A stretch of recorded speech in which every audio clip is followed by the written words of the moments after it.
বিসমিল্লাহির রহমানির রহিম। আসসালামু আলাইকুম। কেমন আছেন বন্ধুরা? আশা করি সকলেই ভালো আছেন। সকলকে আমার রান্নাঘরে স্বাগত জানাচ্ছি। আজকে আমার রান্নাঘরে নিয়ে এলাম করলা আলু দিয়ে রুই মাছের ঝোল।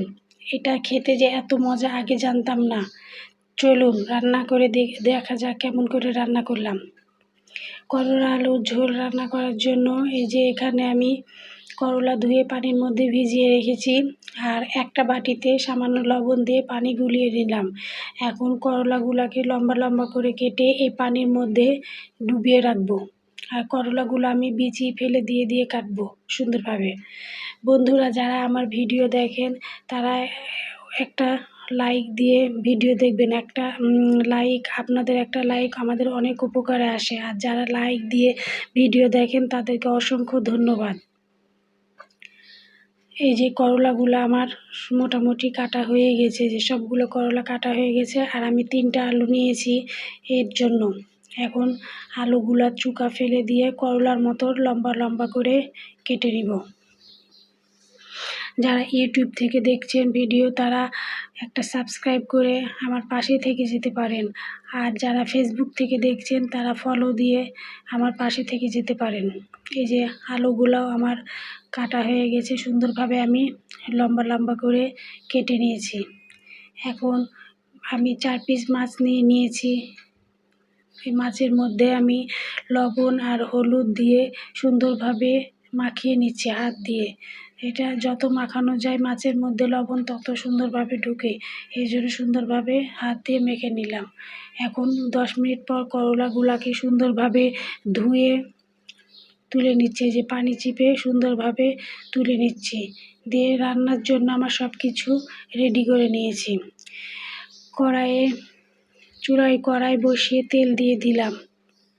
তেল আমার গরম হয়ে গেছে। এখন ছেঁচকে দিয়ে সুন্দরভাবে চারিদিকে ছড়িয়ে দিলাম তেলগুলো। দিয়ে এখন এর মধ্যে লবণ হলুদ মাখিয়ে রাখা মাছগুলো দিয়ে দিলাম। আমি এই রান্নাটার জন্য 4 পিস মাছ নিয়েছি, যে কেমন হবে খেতে পারবো কি না, কিন্তু রান্না করার পর দেখলাম খেতে অনেক মজা, তিতা লাগে না। এই যে মাছগুলো সুন্দর আমার ভাজা হয়ে গেছে, তুলে নিলাম। এখন এই মাছ ভাজা তেলের মধ্যে আমি আলুগুলো ভেজে নিব। আলু ভাজার জন্য আলু দিয়ে দিলাম। দিয়ে এখন সুন্দরভাবে আস্তে আস্তে আলুগুলো ভেজে নিচ্ছি। এই যে আলুগুলাও আমার ভাজা হয়ে গেছে, এখন আলুগুলোও তুলে নিচ্ছি। এখন এই তেলের মধ্যে আমি করলাগুলোও ভেজে নিচ্ছি। এই যে করলা ভাজার জন্য করলাগুলোও দিয়ে দিলাম। করলাগুলোও সুন্দরভাবে আমি ভেজে নিব। এই যে করলাগুলো আমার সুন্দর ভাজা হয়ে গেছে, এখন করলাগুলোও আমি তুলে নিচ্ছি।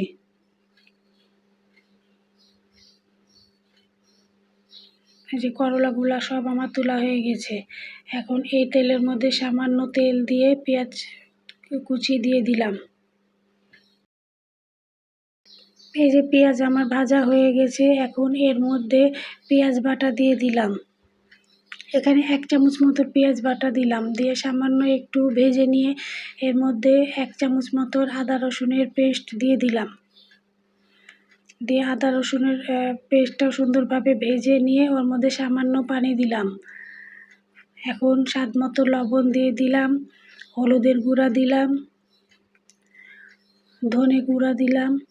দিয়ে এখন সুন্দরভাবে মশলাটা কষিয়ে নিচ্ছি। এই যে 2-3টা কাঁচামরিচ দিয়ে দিলাম। দেখুন মরিচের গুঁড়া দিয়ে দিলাম। মশলা আমার কষানো হয়ে গেছে। এখন ভেজে রাখা আলু আর করলা দিয়ে দিলাম। দিয়ে এখন ভেজে রাখা আলু আর করলা মশলার সঙ্গে সুন্দরভাবে কষিয়ে নিচ্ছি। এই যে আলু করলা মশলার সঙ্গে সুন্দরভাবে কষানো হয়ে গেছে। এখন ঝোলের জন্য পানি দিয়ে দিলাম।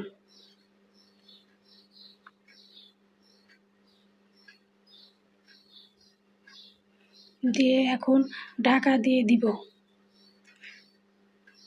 কিছুক্ষণ পর ঢাকা উঠিয়ে আমার ঝোল ফুটে গেছে। আর করলা আর আলু যেহেতু ভাজা মোটামুটি সিদ্ধ হয়েছিল, তো এখন সিদ্ধ হয়ে গেছে। এখন এর মধ্যে আমি ভেজে রাখা মাছগুলো দিয়ে দিলাম। এই যে ভেজে রাখা মাছ দিয়ে এর ওপর থেকে টমেটো কুচি দিয়ে দিব। যে একটা টমেটো কুচি দিয়ে দিলাম, দিয়ে এর উপর সামান্য ভাজা জিরা গুঁড়া ছড়িয়ে দিলাম, দিয়ে আবার একটু ঢাকা দিয়ে দিব।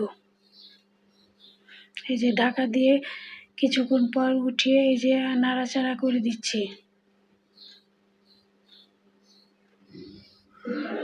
এই যে ওপর নিচ করে দিচ্ছি যেন টমেটোগুলা নিচের দিকে গিয়ে সুন্দরভাবে যদিও টমেটো সিদ্ধ হয়ে গেছে তাও সুন্দরভাবে নাড়াচাড়া করে দিলাম। এই যে তৈরি হয়ে গেল আমার করলা আলু দিয়ে রুই মাছের ঝোল। ধন্যবাদ বন্ধুরা।